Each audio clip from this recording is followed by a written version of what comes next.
அன்புக்குரியவர்களே, அஸ்ஸலாமு அலைக்கும்.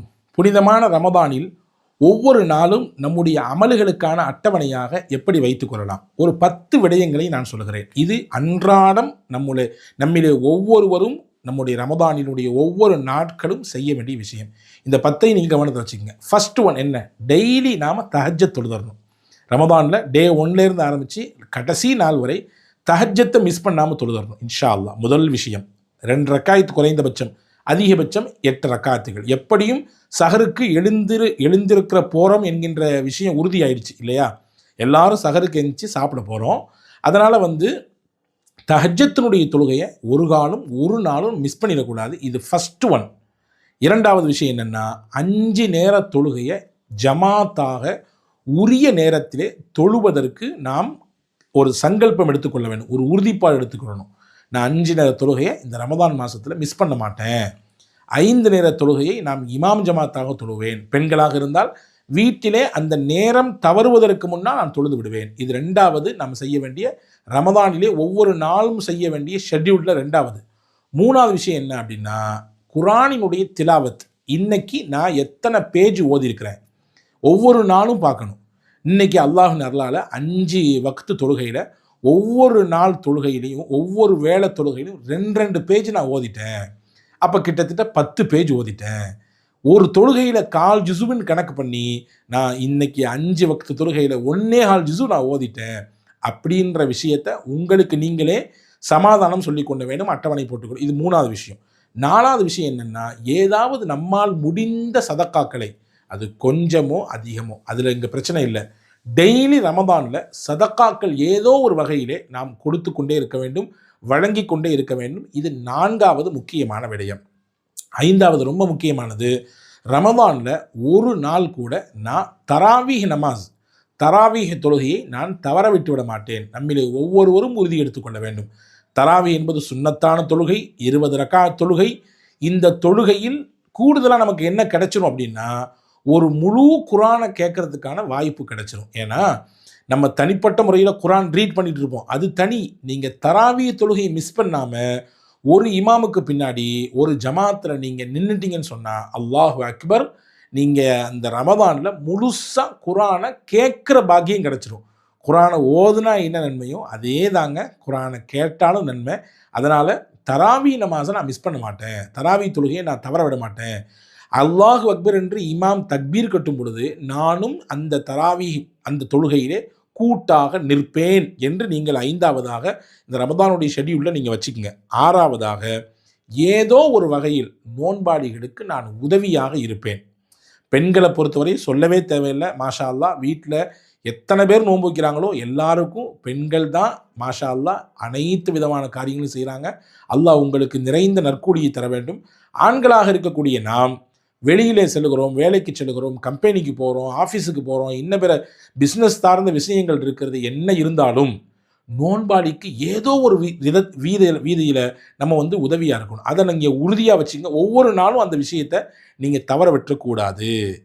7வது விஷயம், நல்லதை செய்யணும். நல்ல விஷயங்களை அதிகமாக செய்யணும். நல்லதை தெரிஞ்சுக்கிறதுக்கான வாய்ப்பை பயன்படுத்திக்கணும். ரமதானை பொறுத்தவரையே பெரும்பாலும் எல்லா மஸ்ஜிதுகளுமே குரான் சார்ந்த விஷயங்கள் சொல்லிக் கொடுக்கப்பட்டே கொண்டே இருக்கும். அது லொஹருக்கு பின்னாடி இருக்கலாம் சில இடங்களில், அல்லது சில இடங்களில் தராவி தொழுகைக்கு பின்னாடி இருக்கலாம். ஏதோ குரானுக்கு ரிலேட்டடான சில விஷயங்களை அன்னைக்கு ஓதுன வசனங்கள் இருந்து வரலாறு ரீதியாக, நம்முடைய மார்க்க ஈமான் ரீதியாக, இன்ன பிற இபாதத் ரீதியாக, நம்முடைய வாழ்க்கையில் வரக்கூடிய கஷ்டங்களுடைய தீர்வு ரீதியாக ஏதோ குரான் சார்ந்த விஷயங்களை சொல்லி கொடுத்துட்டே இருப்பாங்க இமாம்கள். கட்டாயமாக அந்த நல்ல விஷயத்தை தெரிஞ்சுக்கணும். அதை தெரிஞ்சுக்கிறத நம்முடைய அன்றாட ரமதானுடைய செயல்களில் ஒன்றா வச்சுக்கணும். பயானுக்கெலாம் உட்காந்து கேட்குறதுலாம் எனக்கு பொறுமை இல்லைங்க, வேறு வேலை நிறைய இருக்குது அப்படின்னு சொல்லி இதை ஸ்கிப் பண்ணிட்டு போகாதீங்க. ஏன்னா வருஷம் முழுக்க இந்த அமல் நடக்கிறது இல்லை. ரமதானில் ஒரு மாதம் நன்மையை நாடி ஒவ்வொரு மஹல்லாக்கள் இருக்கக்கூடிய மக்களுக்கு இந்த குரானுடைய போதனைகளும் இந்த குரானுடைய வழிகாட்டுதலும் சென்று சேர வேண்டும் என்கின்ற உயர்ந்த எண்ணத்தில் தான் இமாம்கள், மார்க்க அறிஞர்கள் சிரமத்தையும் கடந்து அந்த விஷயத்தை உங்களுக்கு கலெக்ட் பண்ணி கொண்டு வந்து கொடுக்குறாங்க. அதை வாங்காமல் அப்படி தட்டி விட்டு போனால் அது வேறு எதுவே செய்கிற மாதிரி இருக்குது. எனவே நல்லதை அதிகமாக தெரிஞ்சுக்கணும். அந்த உரைகளின் வழியாக நீங்கள் தெரிஞ்சுக்கலாம். நல்ல விஷயங்களை நீங்கள் குர்ஆன் வாரியாக படித்து அதனுடைய விரிவுரைகளை பார்த்து அதனுடைய பொருளாக்கத்தை பார்த்து கூட நீங்கள் உள்வாங்கிக் கொள்ளலாம். இது முக்கியமாக 7வது விஷயம். 8வது விஷயம், ரமதானுடைய ஒவ்வொரு நாளும் நம்ம செய்ய வேண்டியது அல்லாஹ்ட்ட தௌபா செய்யணும். டெய்லி தௌபா செய்யணும். டெய்லி அல்லாஹ்ட்ட கண்ணீர் வடிக்கணும். என் கண்ணீர் ஒரு சொட்டாவது என்னுடைய ரமதான் ஒவ்வொரு நாளும் எனக்கு வெளிப்படணும். இந்த ஒரு சொட்டு கண்ணீரை பார்த்தாவது அல்லாஹ் என் மேலே இறக்கப்படணும். என்னுடைய பாவ மன்னிப்பை ஏற்றுக்கணும் அப்படின்னு நீங்கள் உறுதி கொள்ளுங்க. இது 8வது முக்கியமான விஷயம். 9வது, நீங்கள் செய்ய வேண்டிய ரொம்ப முக்கியமானது, சஹருடைய நேரத்திலையும் இஃப்தாருடைய நேரத்திலையும் துவா கேட்காம விட்டுறாதீங்க.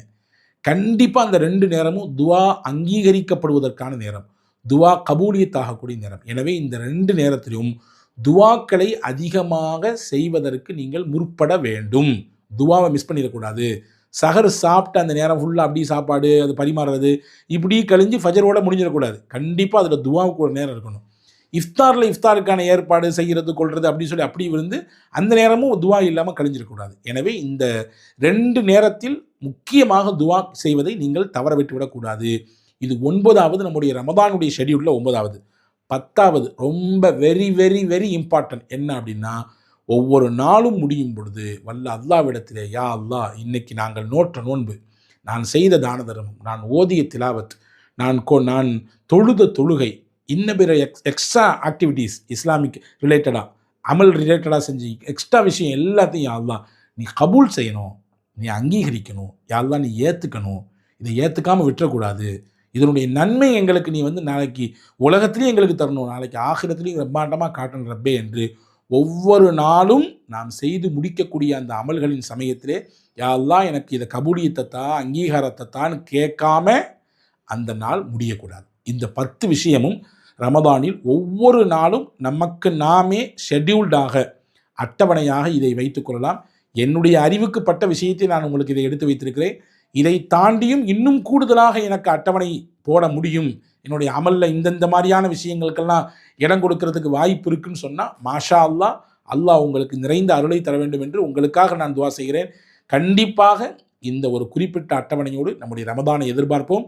எல்லாம் வல்ல அல்லாஹ் அமல் மிக்கதாக நல்ல நற்மணத்தை தரக்கூடியதாக நாளை மறுமையிலே இந்த ரமதானின் செய்த அமல்கள் வழியாக உயர்ந்த சொர்க்கமாம் ஜன்னத்திலே ரையான் என்ற வாசல் வழியாக நுழையக்கூடிய பாக்கியத்தை உங்களுக்கும் எனக்கும் எல்லா மக்களுக்கும் அல்லாஹ் தரட்டும். இந்த காணொளி உங்களுக்கு பிடித்திருந்தால் கட்டாயம் உங்கள் நண்பர்களோடு பிற சொந்தங்களோடு இதை நீங்கள் பகிர்ந்து நன்மைகளில் நீங்களும் கூட்டாளி ஆகிக் கொள்ளுங்கள்.